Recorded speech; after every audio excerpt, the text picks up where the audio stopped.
Estimadas alumnas y alumnos, les voy a presentar el tema de fármacos en reumatología, dado que es un área donde también se han producido importantes avances, como vamos a ver.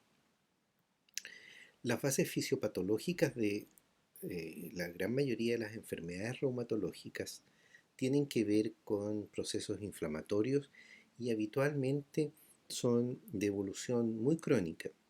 Así entonces, fenómenos que afectan a tejidos blandos o osteoarticulares, evidentemente se van a ir también alterando en su estructura y produciéndose secuelas como ustedes han visto en la clínica.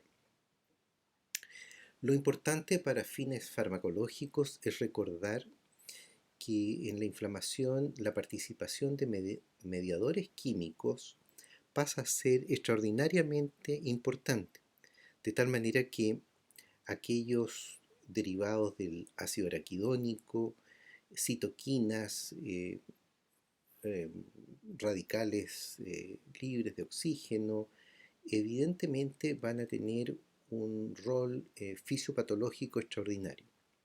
Al pasar del tiempo, se han podido desarrollar fármacos entonces que pueden interactuar en estos procesos y darle no solo un alivio sintomático al paciente o a la paciente, sino que también poder modificar el curso de la enfermedad y detener el proceso de daño tisular. Entonces, los elementos clave, ¿no es cierto?, de inflamación, dolor, destrucción tisular, están muy ligados a estos mediadores químicos, especialmente citoquinas del orden de eh, factor de necrosis tumoral, interleucinas, como ustedes conocen, que pueden llegar a ser extraordinariamente nocivos y evolucionar hacia cuadros extremadamente limitantes para la vida diaria. También hay que mencionar, y fundamentalmente por el proceso inflamatorio básico y en la parte también sintomática en términos de dolor, la participación de prostaglandinas. Recordarán ustedes que esto se ha visto desde la perspectiva de antiinflamatorios no esteroidales y esteroidales, que vamos a mencionar enseguida, y recordar que las prostaglandinas tienen funciones fisiológicas importantes y por supuesto también entonces participación en el proceso inflamatorio, que es lo que nos interesa en este momento. Veamos en primer lugar el rol de los antiinflamatorios no esteroidales, especialmente dirigidos a la terapia sintomática. Así entonces, podemos recordar que los antiinflamatorios de esta categoría son inhibidores de la ciclooxigenasa, específicamente COX-1, COX-2. Algunos pueden tener acción sobre COX-3, especialmente en el rol analgésico y antipirético. Desde la indicación antiinflamatoria analgésica están los clásicos, ¿no es cierto?, derivados del ácido salicílico, diclofenaco, ibuprofeno, ketoprofeno, y los más nuevos que tendrían cierta selectividad sobre la COX-2, como es el celecoxib y etoricoxib. Estos fármacos de amplio uso e incluso de automedicación tienen efectos adversos que son obligados en la medida que al inhibir la síntesis de prostaglandinas también van a afectar procesos fisiológicos. Por lo tanto, en este sentido, los pacientes pueden tener reacciones adversas de mayor o menor intensidad. Especialmente se ve esto en personas mayores de 60 años y con patologías crónicas, así también con algunas patologías reumatológicas, como suele suceder con los pacientes con lupus, o cuando se asocian a otros antiinflamatorios, incluso los mismos corticoides. De tal manera que en ese espectro de pacientes uno puede esperar casi de seguro que van a aparecer, ¿no es cierto?, más reacciones adversas. Así entonces, recordemos algunos elementos farmacológicos de aquellos que son fármacos de primera línea. Tendríamos que mencionar al paracetamol, cuya acción, digamos, es fundamentalmente analgésica para estos fines, en dosis equivalente a la aspirina. Se señala siempre que tiene un mínimo o casi nula acción antiinflamatoria y antiagregante plaquetario. Lo importante de recordar siempre para el paracetamol es que, derivado de su metabolismo, se puede desarrollar un metabolito tóxico que es el NAPQI y que este entonces agota la disponibilidad de glutatión en el hígado y de ahí entonces se conforman estructuras asociadas a otros productos hepáticos que evolucionan como hepatotóxicos, generando incluso, ¿no es cierto?, una hepatitis fulminante en caso de sobredosis. Respecto al celecoxib, que también se usa mucho en pacientes reumatológicos, estos fármacos son de relativa inserción reciente en el mercado y han tenido cierta precaución, dado que al inhibir la COX-2 en forma más selectiva, acuérdense, esto no afecta entonces la posibilidad de que el paciente pueda desarrollar a nivel vascular, ¿no es cierto?, eh, una trombosis, dado que queda libre de inhibir la tromboxano sintetasa. Por lo tanto, hay que tener cierta precaución con aquellos pacientes con riesgo cardiovascular y o antecedentes de tromboembolismo previo. Así también, este fármaco tiene una estructura química que involucra a un grupo sulfa, de tal manera que en aquellos pacientes que puedan tener antecedentes de alergia a sulfas, debiera contraindicarse. Fármaco en general bien tolerado y puede ser extraordinariamente útil para tratamientos entonces prolongados en esta esfera reumatológica. También quisiera recordarles el rol del tramadol, un fármaco fundamentalmente analgésico que es intermedio entre los AINE y los opiáceos. Este es un fármaco que tiene un mecanismo de acción mixto y que participaría fundamentalmente en la modulación del dolor. Tiene la ventaja de no generar mayores efectos respiratorios o hemodinámicos en relación a la dosis, pero está, digamos, útil, o sea, está en uso básicamente como exclusivo analgésico, incluso asociado a paracetamol. Este tramadol genera en muchos pacientes somnolencia, hipotensión y algo de náuseas. En adultos mayores se ve frecuentemente episodios de confusión, de tal manera que hay que tener cierta precaución entonces respecto a qué paciente va a ser el indicado.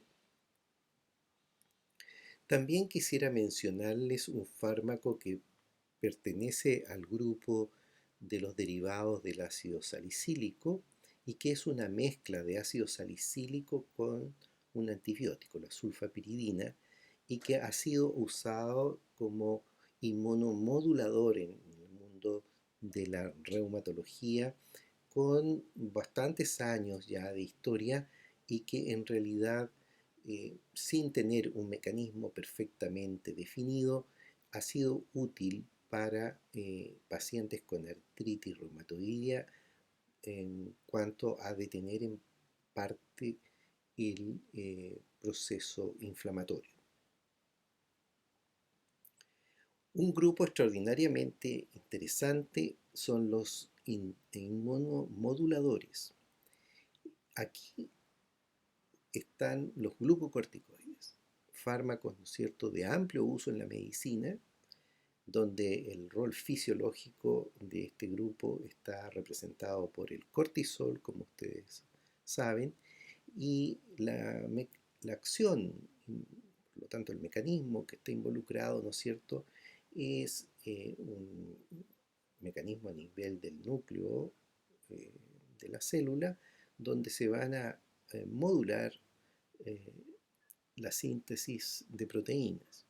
Así entonces, parte de este efecto, ¿no es cierto?, es inhibir eh, la fosfolipasa A2 a través de la macrocortina, ¿no es cierto?, que va a inhibir el ácido araquidónico y por ende toda la cascada de prostaglandinas.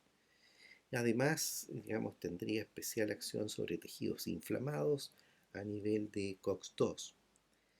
Ahora, el rol inmunomodulador está ligado a una disminución de la activación, proliferación, diferenciación y sobrevida de las células más importantes en estos procesos: macrófagos, monocitos, linfocitos T. Y además hay una inhibición en la producción de numerosas citoquinas, de tal manera que, unido a todo el mecanismo antiinflamatorio de primera línea, como podríamos decir, en relación a fosfolipasa A2, se suma, ¿no es cierto?, este efecto inmunomodulador que va a generar un efecto también clínicamente muy importante desde el punto de vista sintomático. Así entonces, este efecto beneficioso hay que valorarlo en relación a los efectos colaterales propios de los corticosteroides.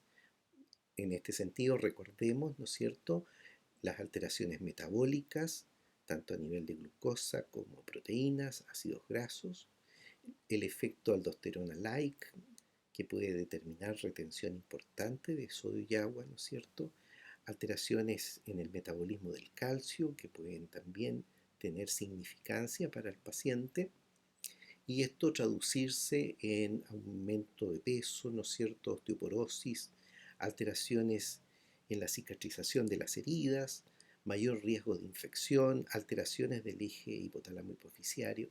Por lo tanto, hay varios efectos que son eh, obligados, parte, ¿no es cierto?, del efecto endocrino reconocido para el cortisol, acá lo estamos imitando. Así entonces, el uso de corticosteroides debe ser muy controlado y tenemos distintas alternativas y que en términos prácticos la mayor parte de las terapias con estos fármacos se hacen con prednisona por la facilidad de administración vía oral que esto tiene. Aquí en la tabla que tienen ustedes a la vista pueden encontrar la dosis equivalente entre los distintos corticosteroides y el, la tabla también incluye una columna comparativa entre el gold standard, que sería la hidrocortisona, y los demás en relación a la potencia. De tal manera que el proceso, ¿no es cierto?, de terapia normalmente puede ser iniciado por la vía inyectable y posteriormente, ¿no es cierto?, seguir su terapia al paciente por vía oral, como ya les decía, con prednisona como fármaco de primera línea. Respecto a la acción entonces de estos corticoides, van a tener importante efecto sobre todas estas enfermedades del ámbito reumatológico y es de amplio espectro, si quisiéramos señalarlo así. Sirve prácticamente para todas estas enfermedades. Otro grupo son aquellos llamados fármacos antirreumáticos modificadores de la enfermedad. normalmente se abrevia como FAME. Estos son entonces fármacos especialmente dirigidos a retrasar o prevenir el daño especialmente articular y en otros tejidos. Aquí debiéramos nombrar en primer lugar a los antimaláricos, especialmente en uso la hidroxicloroquina, que ustedes han escuchado mencionar probablemente mucho en estas últimas semanas a propósito de eh, la pandemia, ¿no es cierto?, de coronavirus. Este fármaco, que es muy antiguo, de extracción vegetal, tiene un mecanismo de acción que ha sido ampliamente estudiado para poder explicar las modificaciones especialmente eh, en el ámbito inmunológico, de tal manera que está claro que disminuye la respuesta inmunológica y especialmente ha sido evidente la disminución de las citocinas proinflamatorias, interleucina 1, interleucina 6 y factor de necrosis tumoral alfa. Esto último probablemente ha sido lo más relevante que ha mantenido entonces la hidroxicloroquina como una alternativa. Es fácil de manejar, administración oral, tiene, digamos, una larga vida media de tal manera que funciona por impregnación y hay que tener ciertas precauciones de algunos efectos colaterales que pueden tener mayor complejidad, como es la toxicidad ocular con una maculopatía, o también llamada ojo de Wayne, ¿no es cierto?, que si se fijan en la fotografía en el fondo de ojo van a encontrar efectivamente esta imagen. Las reacciones adversas que pueden ser más frecuentes y probablemente con menos impacto son gastrointestinales. Puede haber hiperpigmentación de la piel y aparición de canas, disminución del apetito, y se han descrito alteraciones también cardíacas eh, y algunas neuropatías especialmente periféricas. Así entonces, la hidroxicloroquina, como ejemplo de los antimaláricos, ha tenido, digamos, un rol importante hasta el día de hoy en el manejo de paciente reumatológico. También podemos nombrar a la ciclofosfamida, que debiéramos en este sentido calificarla como de un antineoplásico, que es un fármaco que va a interactuar, digamos, a un nivel bastante importante de lo que es la síntesis de DNA a través, ¿no es cierto?, de una mostaza, de la formación de un derivado que es la mostaza fosforamida, y que este producto entonces genera, ¿no es cierto?, cortes en la estructura del DNA, de tal manera que es una acción citotóxica. Eso implica, ¿no es cierto?, que se altera la estructura del DNA y puede hacerla absolutamente incompatible, así como también una inhibición de la síntesis de proteínas. Esta ciclofosfamida entonces es un fármaco de manejo mucho más controlado y debe estar el paciente monitorizado, dado el riesgo de mielosupresión y aumento entonces del riesgo de infecciones graves. Con cierta frecuencia aparece una cistitis hemorrágica, probablemente relacionada a un metabolito intermedio que es la acroleína, y estados de hiperuricemia que también pueden generar obviamente molestias. Las indicaciones de la ciclofosfamida más tradicionales han sido hematológicas, especialmente en diversos tipos de leucemias y linfomas, también en mieloma. Pero en el ámbito reumatológico ha estado especialmente indicada en el manejo del lupus eritematoso, ¿no es cierto?, y formas de vasculitis. El tercer fármaco de este grupo sería el metotrexato, también un fármaco calificado como antineoplásico, dado que tiene una acción antiproliferativa importante. Acá obviamente nos interesa la acción antiinflamatoria e inmunosupresora y especialmente probada esta acción en pacientes con artritis reumatoide. Del punto de vista del mecanismo de acción, el metotrexato interfiere en la vía metabólica del ácido fólico de tal manera que impide la síntesis de uno de los precursores del ADN, el ácido desoxitimidílico. De tal manera que eh, esa es la acción más importante.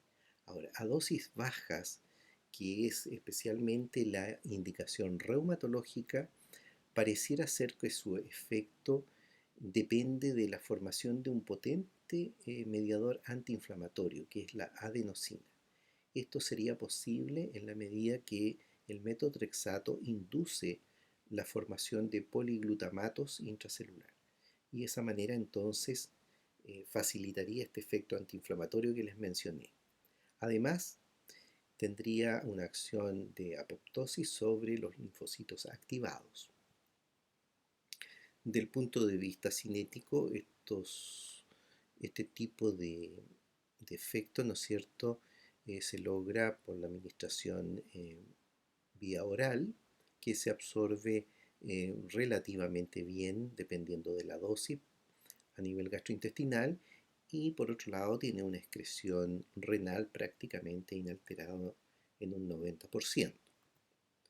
Reacciones adversas ligadas al metotrexato hay que mencionar a nivel hepático. Normalmente hay un aumento de las transaminasas y en este caso se agrega ácido fólico para reponer las alteraciones metabólicas inducidas.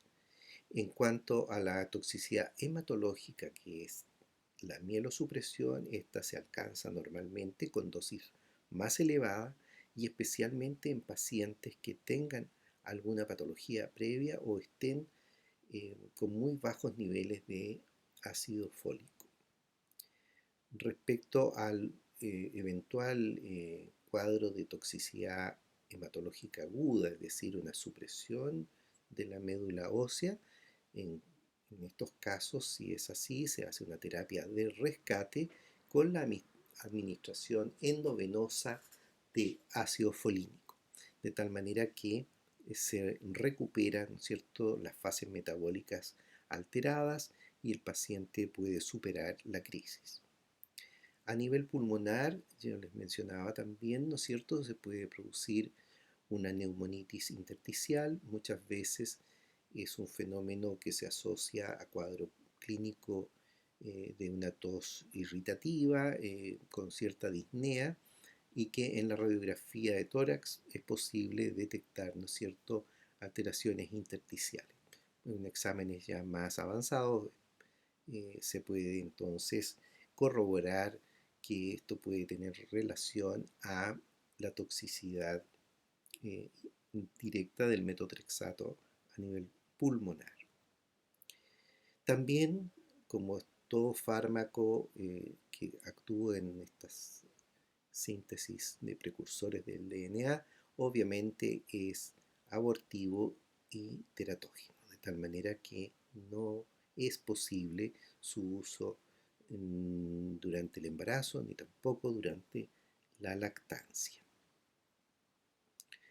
Ustedes tienen a la vista ahora distintas indicaciones de metotrexato.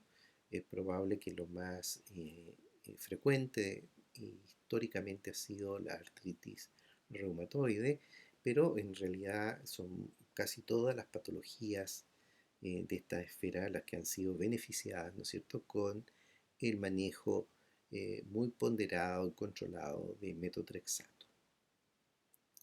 El cuarto fármaco es la leflunomida, que es un fármaco que también interactúa a nivel del ciclo celular, específicamente, ¿no es cierto?, en la transición de la fase G1 a la S, a la de síntesis del ciclo, de tal manera que tiene un efecto antiproliferativo. Así entonces se paraliza el sistema, ¿no es cierto? Y obviamente se evita que haya mayor proliferación celular de todo lo que es el proceso inflamatorio.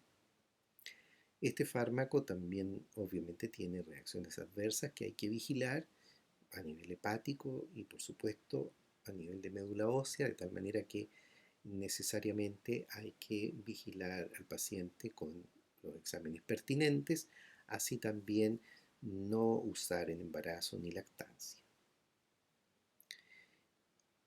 La azatioprina es un fármaco de reconocido efecto inmunosupresor, es un análogo de un derivado de la Seimer-captopurina y así entonces interrumpe la síntesis de ácidos nucleicos, participando obviamente de una manera muy específica como inhibidor de la fase S del ciclo celular. La azatioprina ha sido, digamos, ampliamente usado en pacientes trasplantados y también en artritis reumatoide. Los efectos adversos, por supuesto, la mielosupresión, denominador común de estos fármacos, ¿no es cierto?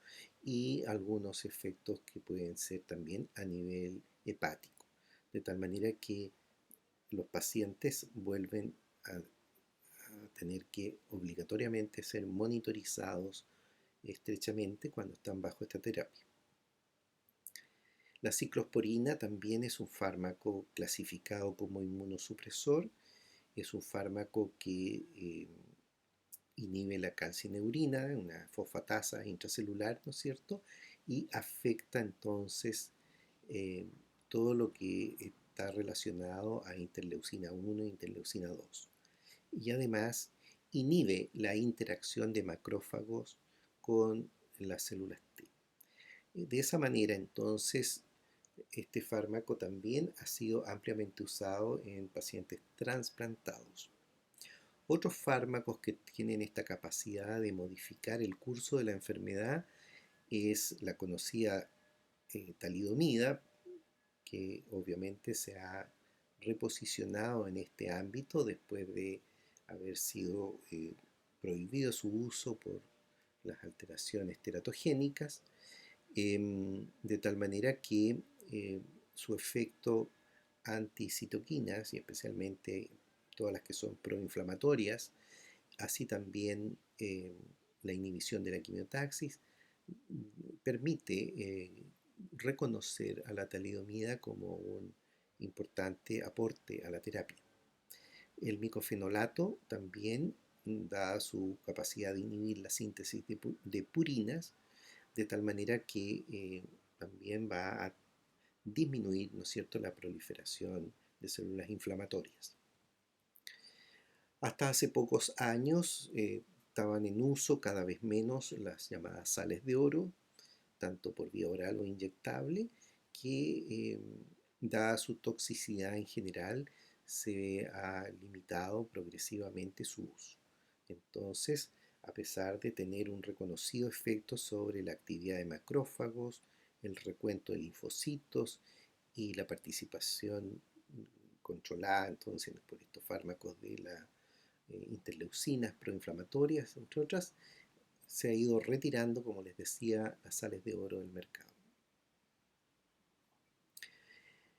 Respecto a los avances probablemente más sobresalientes en el ámbito de la terapia reumatológica, es la introducción de la llamada terapia biológica, donde obviamente es un extraordinario avance, como les decía, a enfrentar este tipo de patologías.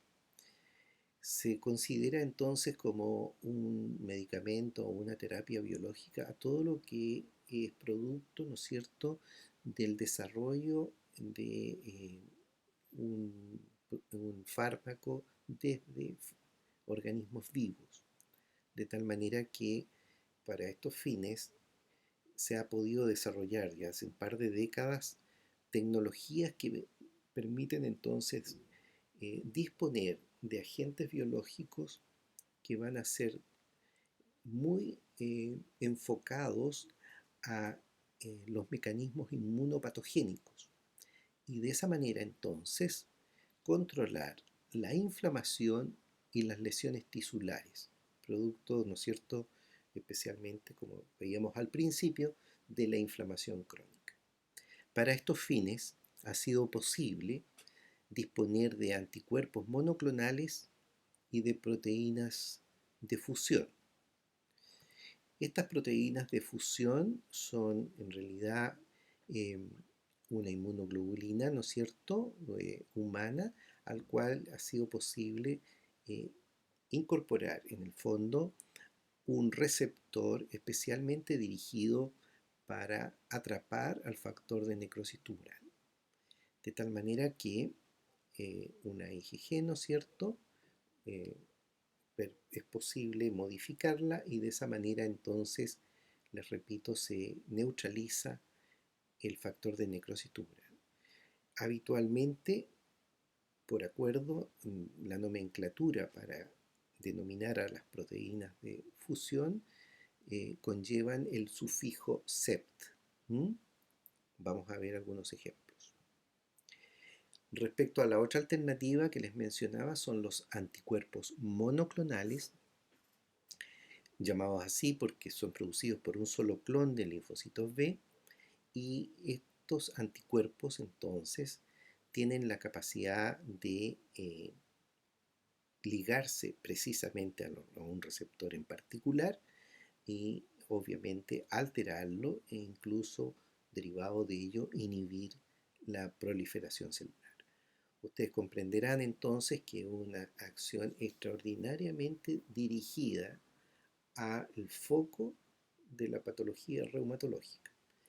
Y así también entonces es posible que tengan algunos efectos colaterales que vamos a mencionar, que tienen entonces que ver con los mismos mecanismos inmunológicos del paciente que pudieran estar también afectados negativamente. Pero el aporte de la terapia biológica ha sido extraordinario, es decir, modifica profundamente, casi en forma completa, el curso de la enfermedad, deteniendo entonces el proceso inflamatorio y de daño tisular. Estos anticuerpos monoclonales eh, pueden tener mayor o menor eh, origen entonces estructural humano. Cuando no hay origen humano en estos anticuerpos, se llaman murinos. Cuando tienen aproximadamente un 65%, se llaman quiméricos, humanizados cuando es más de un 90%, y humanos cuando están 100% con estructura IgG humana. Así entonces los primeros tienen un sufijo OMAV para la nomenclatura. Los segundos quiméricos son XIMAV, si ustedes se fijan, los humanizados SUMAV y los 100% humanos UMAV. ¿Cuál es la importancia? Que mientras más humana sea la estructura, menos potencial de inmunogenicidad tiene, es decir, menos capacidad de inducir una respuesta, ¿no es cierto?, en este caso al fármaco, lo cual determina obviamente más seguridad en la terapia. Así, por ejemplo, vamos a tener distintas nomenclaturas para estos anticuerpos monoclonales. Aquí tenemos uno que se llama cetuximab, por lo tanto, pueden ver en los distintos colores lo que va a significar cada parte del nombre. Entonces, en este caso, ¿no es cierto?, a dónde va a actuar, está en la segunda parte de la palabra, ¿no es cierto? En este caso es tú y representa eso a la acción sobre tumores, pero pueden ser sistema inmune, puede ser neuronas, hueso, etc. El origen está dado por el si, que en este caso es quimérico, si es humano o ratón, etc. Y la última parte, obviamente, MAV es anticuerpo, ¿no es cierto?, monoclonal. Si fuera PAV sería policlonal. De esa manera, entonces, se dispone de una creciente farmacopea, ¿no es cierto?, para interactuar a distintos niveles y poder beneficiar a nuestros pacientes. Entonces, en términos muy resumidos, la acción de estos fármacos puede estar dirigida a inhibir las citoquinas, y eso significa que disminuyen, ¿no es cierto?, los eh, efectos que tiene la enfermedad, toda la parte inflamatoria. Podemos también inhibir la función, ¿no es cierto?, de las células T, lo cual obviamente modifica el curso de la enfermedad en forma evidente. Podemos remitir absolutamente, ¿no es cierto?, la enfermedad generando un bloqueo de todo lo que es la patogenia vía células T, o una desviación del sistema inmune que obviamente también va a generar una importante eh, alteración beneficiosa en lo sintomático. De tal manera que la interacción de toda esta terapia biológica puede modificar en forma muy significativa el curso de la enfermedad y la sintomatología del paciente.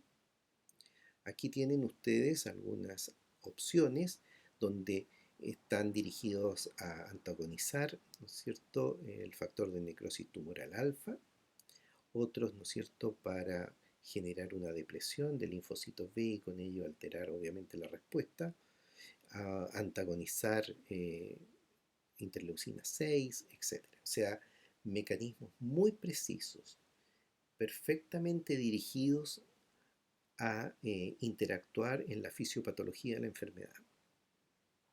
Aquí tenemos, por ejemplo, una intervención sobre artritis reumatoidea con fármacos antifactor de necrosis tumoral o otros mecanismos, ¿no es cierto? Y ahí tenemos un listado de distintas alternativas y ustedes pueden fijarse que hay algunas diferencias en los nombres, en los sufijos, etcétera, que permiten reconocer el origen, ¿no es cierto?, y cuán o no eh, eh, humanizados pueden estar la, el desarrollo del fármaco. ¿Cuál es el problema? Dado que estos fármacos, como terapia biológica, modifican la respuesta, ¿no es cierto?, inmunológica, inflamatoria, efectivamente pueden, ¿no es cierto?, vincularse a algunas complicaciones. Podría, ¿no es cierto?, reactivarse una tuberculosis y no tener mayor respuesta, ¿no es cierto?, clínica. Podría generarse, ¿no es cierto?, el desarrollo de un cáncer y eventualmente acelerar su curso en la medida que no hay respuesta inmunológica.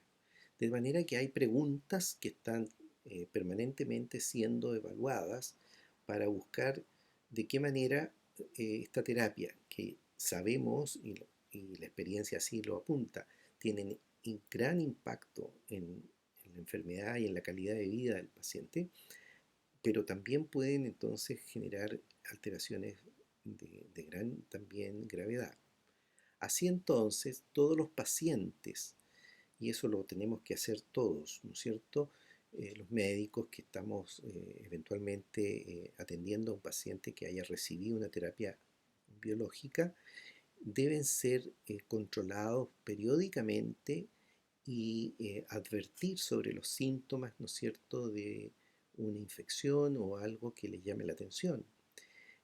Tratar de prevenir dentro de lo posible, ¿no es cierto?, infecciones que pueden ser relativamente fáciles de que se contagie por los alimentos o alguna falla, ¿no es cierto?, en el manejo de aguas, etcétera. tiene que haber, ¿no es cierto?, evaluaciones periódicas sobre el riesgo de tuberculosis, y especialmente si son pacientes de alto riesgo, así también el control de marcadores tumorales.